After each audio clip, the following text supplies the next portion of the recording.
চাই না।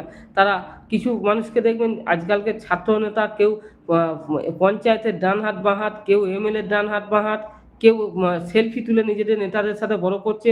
আর আমাদের বিহারের ছেলেরা আইপিএস হচ্ছে, আইএএস হচ্ছে, দক্ষিণ ভারতের ছেলেরা আইআইটি হচ্ছে, আইআইএম হচ্ছে, এমবিবিএস হচ্ছে।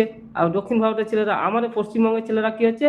ওই অমুক জায়গায় এই ওয়ার্ডের যুবনেতা, ওই অমুক শহরের এই জায়গায় যুবনেতা, আমাদের পঞ্চায়েতের নেতার ডান হাত, এই কাউন্সিলরের ডান হাত, পৌরসভার ডান হাত, এমএলএর ডান হাত, বাঁ হাত। আরে আমাদের রাজ্যের একটা ছেলে কোনো জায়গায় পড়াশোনার মধ্যে নেই আমাদের রাজ্যের ছেলেরা। হরিয়ানার ছেলেরা তারা কি করছে? তারা তীরন্দাজ করছে এবং ওয়েস্টিং করছে, সেখানে কিন্তু তারা গুজরাটের ছেলেরা বিসিএ, বিবিএ, এমবিএ, আর আমাদের রাজ্যের ছেলেরা যুবনেতা হচ্ছে।